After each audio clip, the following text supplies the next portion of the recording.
United Nations की world drug report के मुताबिक 2022 तक दुनिया भर में नशीली अद्वियात का इस्तेमाल करने वालों की तादाद 292 मिलियन तक पहुंच चुकी है और ये भी जाहिर करती है कि 10 सालों में इसमें 20% का इजाफा भी हुआ है।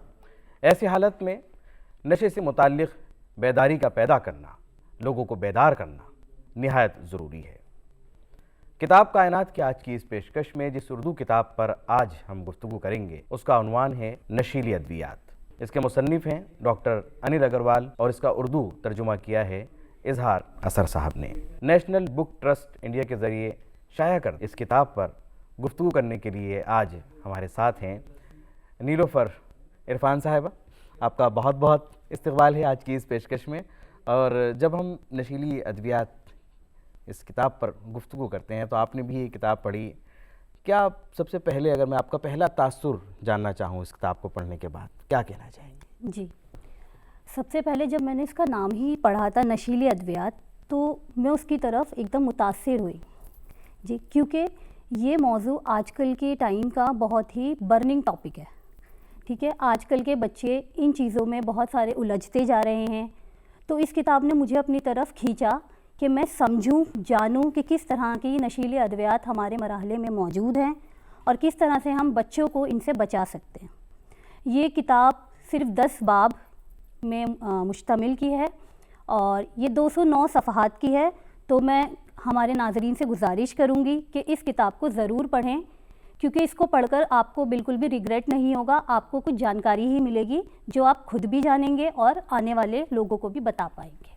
आपका साइंस के फील्ड से भी आपका ताल्लुक़ है, आप जी। टीचर भी हैं जी। और नफ्सियात भी, साइकोलॉजी भी आपने पढ़ी है। जी सर।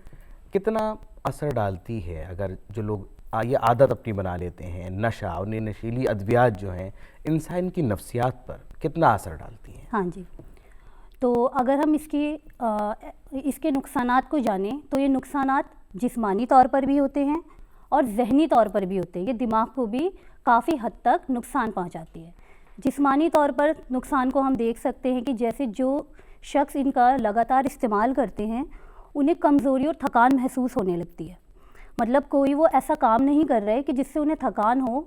जो नॉर्मल इंसान, सेहतमंद इंसान रोज़मर्रा के काम कर रहा होता है, वो काम करने में भी इन्हें मुश्किलात महसूस होती है।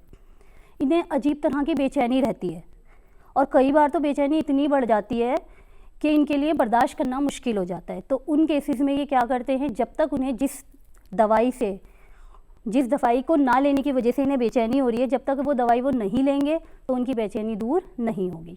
आपने दवा का जिक्र किया और यहाँ जी, बात जो है वो दवा के साथ साथ ड्रग और दवा में फ़र्क को भी समझ लेते हैं। तो इसका जो उन्वान है, टाइटल है नशीली अद्वियात, मैं फिर उस पर ही आता हूँ और पूछना चाहता हूँ कि थोड़ा सा आप इसकी वजाहत करें कि किसे कहा जाएगा नशीली अद्वियात, क्या होती हैं। डॉक्टर अनिल अग्रवाल ने किस तरह से इस पर रोशनी डाली? जी, जैसे कि इसका मजमून ही है नशीले अद्वियात। अद्वियात क्या होता है? दवा का प्लूरल होता है, उसकी जमा होती है। क्यों? और दवा किस लिए इस्तेमाल की जाती है? किसी ना किसी बीमारी या मजबूरी में इंसान दवाई लेता है। तो जब इलाज के लिए, तो जब इसका ईजाद हुई थी तो मकसद यही था कि इनका इस्तेमाल किसी भी फ़ायदे के लिए किया जाएगा। जैसे हम अफ़ीम वगैरह का इस्तेमाल दर्द से राहत पाने के लिए या दर्द को कम करने के लिए हम अफ़ीम का इस्तेमाल करते थे। लेकिन फिर टाइम के साथ क्या हुआ, लोगों ने इसका गलत इस्तेमाल करना शुरू कर दिया। तो अब ये ड्रग्स जो है, ये नारकोटिक ड्रग्स यानी कि नशीली अद्वियात में शुमार की जाने लगी। दवाई तो है ये, क्योंकि दवाइयों में भी इसका इस्तेमाल हो रहा है, लेकिन क्योंकि इसका इस्तेमाल अब गलत तरीके से भी होने लगा है तो इसलिए इसे नशीली अद्वियात में शुमार किया जाता है। डॉक्टर अनिल अग्रवाल ने किस तरह से रोशनी डाली है? अगर हम नशीली अद्वियात की बात करते हैं तो इसमें पढ़ने से ऐसा लग रहा था कि वो उसकी तारीख़ और तमाम उन बातों पर भी नज़र डालते हैं कि उसकी जो पैदाइश है, उसको किस तरीके से उसको ईजाद किया गया। ये कितनी अहमियत का हामिल आपको नज़र आता है ये पहलू इस किताब का? जी, क्योंकि अगर हम किसी चीज़ को बुनियादी तौर पर कि कहाँ से वो शुरू हुई है उसे जान लेते हैं तो हम उससे अच्छी तरह से वाकिफ़ हो पाते हैं, हम उसे समझ पाते हैं और आगे भी लोगों को समझा पाते हैं। तो यहाँ पर उन्होंने जितनी भी नशीली अद्वियात का जिक्र किया है, उनको उन्होंने शुरुआती यानी कि जहाँ से वो शुरू होती हैं, बोई जाती हैं, वहाँ से उन्हें लेके चले। तो मैं मिसाल के तौर पे एक अफ़ीम का जिक्र करूँगी। उन्होंने ये बताया है कि हिंदुस्तान में कौन कौन से जोग्राफिया इलाके हैं जहाँ पर ये उगाई जाती हैं। फिर इन्हें उगाने के लिए इनका ख्याल कैसे रखा जाता है, जब इनके फूल आ जाते हैं उनमें से अफ़ीम कैसे निकाली जाती है। उसके अलावा इन्होंने एल्कलॉइड की बात की है कि एक अफ़ीम से सिर्फ एक ही ड्रग्स नहीं मिल रहा, हमें कई प्रकार के कई तरीके के ड्रग्स हमें मिल रहे हैं, तो उसको भी इन्होंने डिटेल में बताया है। तो इस किताब में हर पहलू से हर नशीली अद्वियात को पूरा शुरू से लेके आखिर तक बताया गया है कि कहाँ से वो शुरू होती हैं, किस तरह से वो आम इंसान तक पहुँचती हैं, क्या उसके फ़ायदे हैं और कब वो नुकसान का रुख ले लेती है। तो बहुत अच्छी तरीके से बताया हुआ है। अगर इस किताब से आप रूबरू होंगे तो और बेहतर तरीके से जान पाएंगे, क्योंकि मैं तो कुछ ही पहलुओं को कवर कर पा रही हूँ, इसमें और बहुत गहराई से बताया गया है। इसमें एक चीज़ उन्होंने बताई कि नौजवान जी जो हैं वो इसकी तरफ किस तरह से राग़िब होते हैं, क्या क्या वजूहात हैं या क्या क्या वो इस तरीके के मनाजिर होते हैं, जी जी इस तरह की सूरत हाल होती हैं, वो क्या क्या वजूहात होती हैं जिसकी वजह से नौजवान नशे की तरफ राग़िब हो जाते हैं। क्या आप कहना चाहते हैं इस ताल्लुक़ से जी। अनिल अग्रवाल साहब? इसमें मैं ये कहूँगी, जैसे कि आपने कहा नौजवान, यानी कि इसका यही है कि नौजवान तबका जो है वो ज़्यादातर इन चीज़ों का इस्तेमाल कर रहे हैं। और नौजवान आजकल के क्या चाहते हैं, पार्टी करना, दोस्तों के साथ घूमना फिरना, तो यानी उन्हें ऐसा माहौल मिल जाता है जिसकी वजह से वो इसको लेना शुरू कर देते हैं। और उनमें एक बहुत बड़ी गलत फहमी होती है कि एक बार इस्तेमाल करने से उन्हें इसकी आदत नहीं लगेगी। वो सोचते हैं एक बार कर लेंगे कुछ भी नहीं होगा, हमारा कुछ नहीं बिगड़ेगा, हमें एक एडवेंचर, एक तजुर्बा मिलेगा इस चीज़ को लेकर, इससे कैसा महसूस होता है वो महसूस करने का, तो वो शौक में ले लेते हैं। लेकिन क्या होता है, हमारे दिमाग को, जो इसको ले रहा है उसके दिमाग को इसको मज़ा आता है, मतलब उसे अच्छा लगता है जब वो ये लेता है। और जब इसका असर हमारे जिस्म में कम होने लगता है तो दिमाग को वो याद आता है कि जब मैंने ये लिया था तो मुझे ऐसा महसूस हुआ था और मुझे अब वैसा ही महसूस करना है। ये तमाम असरात लिखे हैं जी बिल्कुल, किताब में सब लिखे हुए हैं, मैं वहीं से बता रही हूँ सर, कि वो ये सोचता है कि मुझे वो महसूस हुआ था, अब मुझे वही महसूस करना है, तो वो क्या करता है, फिर दोबारा उसकी खुराक ले लेता है।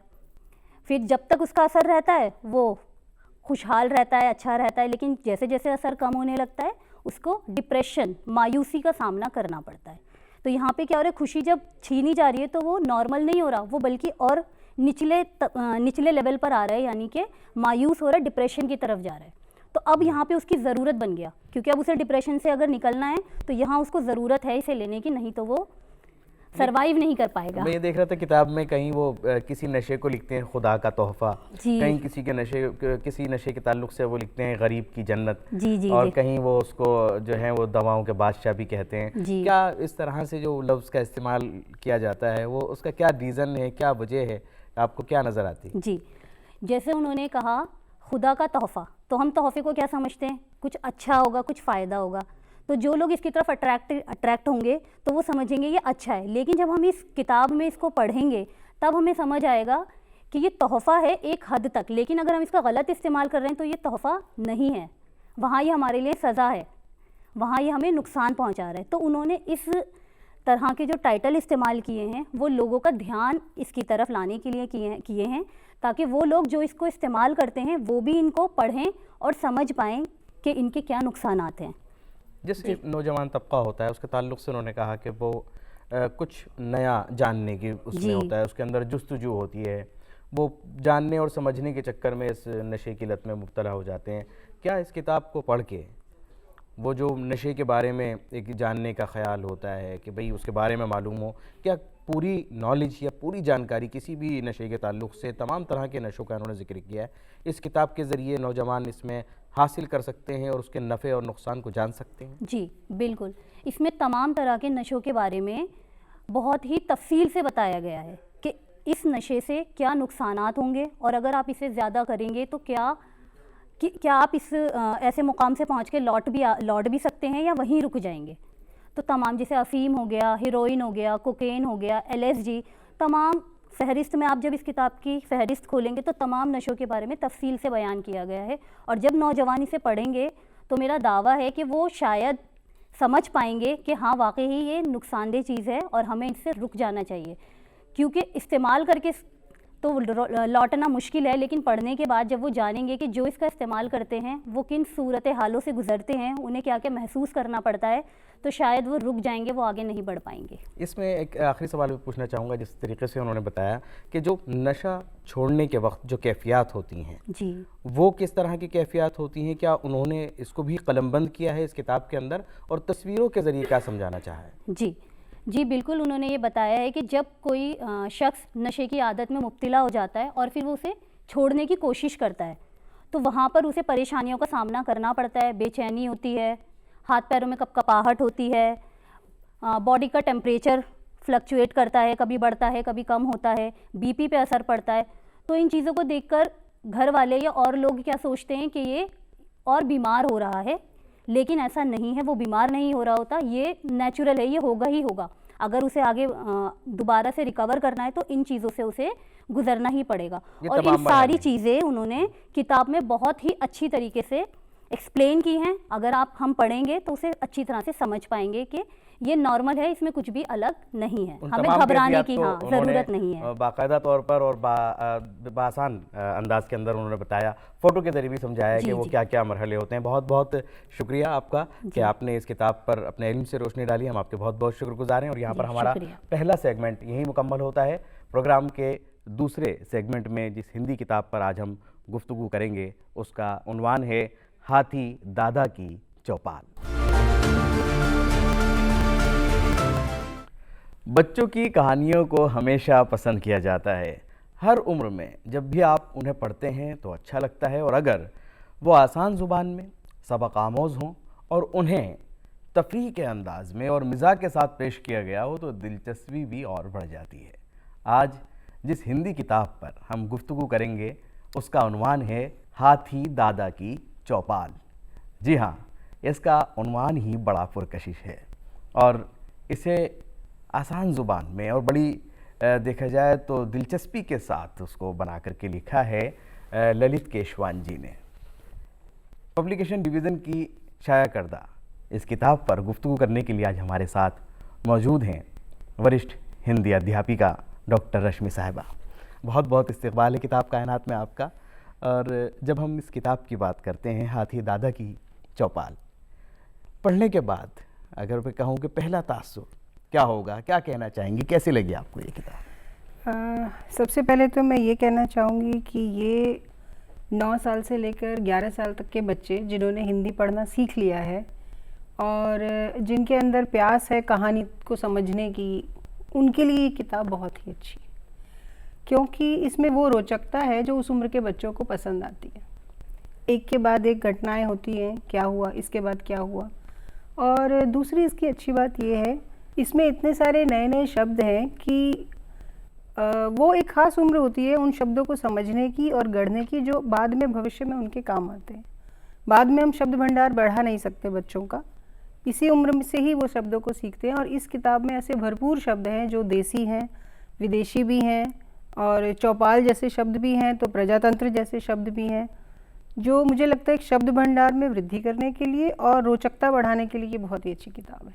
रोचकता बढ़ाने के लिए बहुत अच्छी है। जब भी हम देखते हैं इस तरह की किताबें जिसमें जानवरों को किरदार बनाकर कहानियाँ लिखी जाती हैं, तो इस तरह की कहानियाँ कितना असर डालती हैं, बच्चों को कितना मुतासिर करती हैं? देखिए, अब तो मुझे लगता है कि जो नई पीढ़ी के जो बच्चे हैं वो हमसे ज़्यादा क्या कहेंगे कि पर्यावरण के करीब हैं और ज़्यादा जागरूक है पर्यावरण के प्रति, तो उन्हें इस तरह की कहानियाँ या इस तरह की कार्टून फिल्में उन्हें बहुत अच्छी लगती हैं। और इसमें एक खास बात ये है कि इसके अंदर एक कहानी है जिसमें जंगल के पहरेदार, जिसमें मनुष्य और जानवर दोनों के आपसी सहयोग को दिखाया गया है। बल्कि ये भी बताया गया है कि जंगल का एक जानवर जो सियार है वो और जो सरपंच का कुत्ता है वो आपस में बातें करते हैं, और सियार जो है वो जंगल की सारी सूचनाएं, इन्फॉर्मेशन उन्हें देता है और वो मनुष्यों की सारी इन्फॉर्मेशन उन्हें देता है, और दोनों मिलकर जंगल को बचाते हैं चोरों से जो पेड़ काट लिया करते थे। तो ये चीज़ें जो हैं, ये मुझे लगता है कि बिल्कुल कंटेम्प्रेरी, या कहना चाहिए कि आजकल जैसे बच्चों को जो चीज़ें पसंद आती हैं और वो अखबारों में और बहुत सारी जगह पे एनवायरनमेंट के बारे में पढ़ते हैं, सुनते हैं कि फॉरेस्ट जंगल कंजर्वेशन बचाने की चाहिए। जहाँ हम बात हाँ। करते हैं उसका एक तो मैसेज भी इसके अंदर ये है संदेश इसमें इस कहानी में स्पेशली कि जंगल के पहरेदार कौन है। इसके अंदर वास्तव में जंगल के पहरेदार वो हैं जानवर जो वहाँ रहते हैं, या जंगल के पहरेदार वो हैं जो उस जंगल से लाभ उठाते हैं। तो ये कहानी मुझे खासकर बहुत ही अच्छी लगी। दूसरी कहानी इसमें एक है निशानेबाज विक्रम। तो वो विक्रम जो है वो शिकारी हैं। ज़्यादातर शिकारी शब्द सुनते ही बच्चों के दिमाग में एक नेगेटिव फीलिंग आती है, उनको लगता है ये जानवरों को मारने वाले शिकारी हैं और वो उन शिकार करके फिर उसका व्यापार करते हैं, उनकी खाल बेचते हैं। बच्चों की जानकारी शिकारी के बारे में लगभग यहीं तक है। इस कहानी में अच्छी बात यह है कि शिकारी को इस रूप में दिखाया गया है कि वो कैसे एक नरभक्षी बाघ को मारकर पूरे उत्तराखंड का जो क्षेत्र है, जो गांव है, उन लोगों को बचाते हैं। यानी एक दूसरी तस्वीर शिकारी हाँ, की पेश शिकारी का एक दूसरा रुख पेश किया है। और वैसे शिकारी उस क्षेत्र में और 2-3 हैं, वो पूरी टीम बनाकर और नरभक्षी 2 बाघों का शिकार करते हैं। और इस कहानी की एक और अच्छी बात है कि इसमें थ्रिल है, जो आजकल बच्चों को बहुत पसंद आता है कि हर क्षण ये लगता रहता है कि इसके बाद क्या हुआ, कहीं बाघ आ तो नहीं गया, कहीं वो पकड़ तो नहीं लेगा, अब उसने कौन सा शिकार किया है नया। तो ये कहानी बहुत बांधती है। हाँ, बहुत दिलचस्प कहानी है जी। अब इसमें जैसे इन्होंने कहा कि हाथी दादा की चौपाल, वहाँ पर मैं पढ़ रहा था कि जानवर सारे इकट्ठे हो जाते हैं, वहीं उनकी क्या नाम है चर्चा होती है, मुद्दा रखा जाता है, मसले मसाइल वहीं रखे जाते हैं, वहीं उसका हल निकालने की कोशिश की जाती है। क्या बिल्कुल उसी कॉन्सेप्ट को जिस तरीके से हमारे गाँव में चौपाल होती हैं और उन्होंने हाथी दादा की चौपाल कहा है, क्या मैसेज क्या देना चाहते हैं, क्या पैगाम देना चाहते हैं ललित केशवान जी से? पहली बात तो जिस उम्र के बच्चों के लिए किताब लिखी गई है उनके लिए चौपाल शब्द समझना, और ये एक उनके लिए मतलब जैसे वो ये किताब पढ़ेंगे उनको लगेगा चौपाल क्या होता है, तो पहले तो वो इसी को जानेंगे कि चौपाल शब्द आया कहाँ से और इसका क्या इतिहास है, कैसे होती है चौपाल। फिर जब वो कहानी पढ़ेंगे तो वो इस बात को समझ लेंगे कि चाहे जंगल है, जंगल के माध्यम से यही बताने की कोशिश की गई है इसमें लेखक ने कि चाहे आप बच्चे कक्षा में ही क्यों ना हो, जैसे बहुत से ऐसे विद्यार्थी होते हैं, बहुत सारे ऐसे बच्चे होते हैं जिनको कोई टीचर एक किसी को मॉनिटर बना देती है तो बाकी बच्चों को लगता है कि इन्हीं को क्यों बनाया गया है। तो वो जनतंत्र वाला जो इसमें है वो मुझे बहुत अच्छा लगा कि या तो चुनाव होना चाहिए कि कौन मॉनिटर बनेगा, कौन ये काम करेगा, कौन ये काम करेगा। तो ये बच्चों को सिखाने के लिए ये कहानी बहुत ही अच्छी है कि कैसे हर जगह लोकतंत्र, और इसमें एक शब्द भी है बल्कि डेमोक्रेसी, किताब में भी आता है बीच में जी। कि ये समझदारी बच्चों को होनी चाहिए। यानी बचपन से ही वो एक डेमोक्रेटिक जो एक प्रोसेस है, लोकतांत्रिक प्रणाली तरीका, उसको वो इसमें समझते जो जैसा है उसको वैसा ही स्वीकार ना करके उस पर प्रश्न उठाना चाहिए और नई प्रणाली की तरफ आगाज करना चाहिए, बढ़ना चाहिए। 5 कहानियां इस किताब के अंदर उन्होंने लिखी हैं। कौन सी कहानी आपको सबसे ज़्यादा इसमें दिलचस्प लगती है? देखिए, दिलचस्पी की बात जहाँ तक की जाए तो निशानेबाज विक्रम अच्छी लगी मुझे, और मैसेज की बात अगर की जाए तो मैंने आपको बताया कि जंगल के पहरेदार, और एक अंतिम कहानी है जादूगर बंदर। जादूगर बंदर वैसे लोगों के बारे में बताती है हमें जो लोगों को जाल में फंसाकर और फिर भाग जाते हैं। तो किसी भी इस तरह की नकली दवाओं के जाल में वो उसमें दिखाया है कि वो एक सर्कस और जादू दिखाता है जादूगर बंदर में, और वो उस अपने सर्कस के माध्यम से, उस जादूगरी के माध्यम से लोगों को बुलाता है और उनको दवाइयों के चमत्कार दिखाकर किसी भी तरीके की, और वो उनको कुछ कुछ रुपयों में वो दवाइयाँ बेच देता है। बाद में जब वो लोग वापस आते हैं पता चलता है कि दवाइयाँ नकली थी, तब तक वो भाग चुका होता है वहाँ से। तो ये भी बच्चों को, उस उम्र के 10, 11, 12 साल के बच्चों को ये समझना ज़रूरी है कि जैसा प्रचार दिखाया जाता है, जैसा प्रचार किया जाता है किसी भी उत्पाद का, किसी भी प्रोडक्ट का, वो बिल्कुल वैसा ही नहीं होता। हमें हर चीज़ की जांच पड़ताल करनी चाहिए।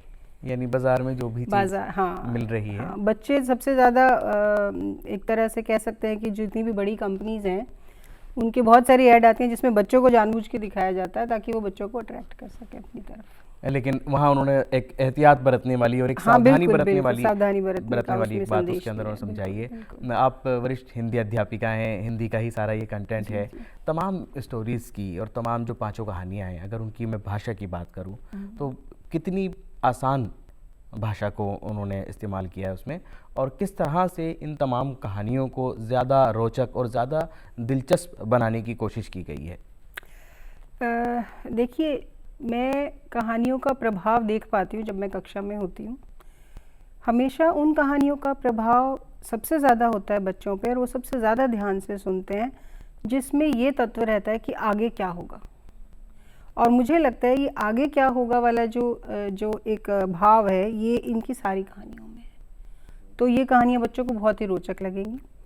और दूसरी बात, जहाँ तक भाषा की बात है, भाषा कुछ शब्द ऐसे हैं जो शुद्ध एकदम साहित्यिक हिंदी आप जिसे कह सकते हैं, या आधिकारिक हिंदी जिसे कह सकते हैं, वैसे हैं। लेकिन मैं ये कहती हूँ कि वो भी शब्द बच्चों को आने चाहिए, और यही उम्र है जब वो उन भाषाओं को उन शब्दों को सीखेंगे जी। क्योंकि शब्द भंडार एक ऐसी चीज़ है जिसे आप रातों रात शब्द को याद करके आप उसको नहीं बढ़ा सकते। वो धीरे धीरे बढ़ता है, धीरे धीरे उसका निर्माण होता है। तो इसीलिए ऐसे बच्चों को जो हिंदी जानते हैं बहुत अच्छी तरह, उनके लिए भी अच्छी है। मतलब कुछ बच्चे होते हैं जिनके घरों में हिंदी बोली जाती है और हिंदी जानते हैं, उनके लिए अच्छी है। और जो हिंदी में अभी नए हैं या जो हिंदी सीख रहे हैं, जिन्हें रोचकता बढ़ानी है हिंदी में, उनके लिए भी बहुत अच्छी है। दोनों तरह के विद्यार्थियों के लिए ठीक है। दोनों तरह के विद्यार्थियों के लिए ठीक है। जो पारंगत हैं उनके लिए भी, और जो सीख रहे हैं उनके लिए, जो सीख रहे हैं उनके लिए भी। बहुत बहुत शुक्रिया, आपने इस किताब पर अपने इल्म से रोशनी डाली, उसके लिए आपका बहुत बहुत शुक्रिया। और यहीं पर हमारा ये दूसरा सेगमेंट मुकम्मल होता है। अब बढ़ते हैं अपने तीसरे सेगमेंट की तरफ, और इस सेगमेंट में हम जिस शख्सियत की हयात व खिदमात पर रोशनी डालेंगे, उनका नाम है प्रोफेसर शारिब रुदोलवी।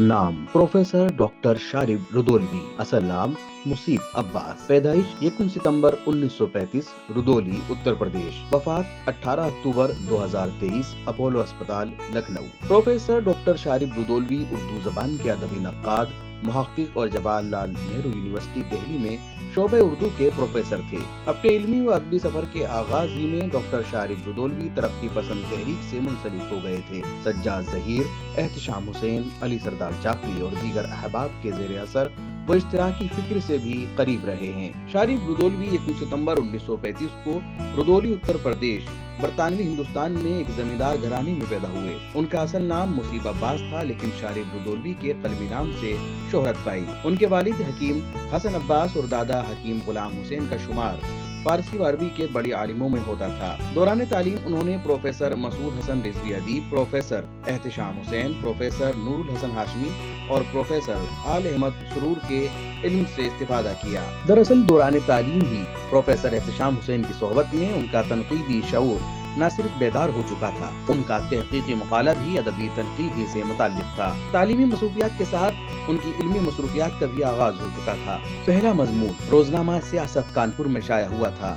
उनकी इब्तिदाई निगारिशात रोजनामा कौमी आवाज लखनऊ, महनामा नया दौर लखनऊ, हफ्त रोजा आसार कलकत्ता में शाया होती रहीं। डॉक्टर शारिब ने अपनी तालिब इल्म के जमाने में ही 1955 में लखनऊ यूनिवर्सिटी से एक 15 रोजा अखबार पासबान तलबा निकाला था, जो 1956 में किसी सबब बंद हो गया। उसी साल कुछ अरसे बाद रोजनामा उर्दू लखनऊ के एडिटर की हैसियत से उन्होंने काम किया।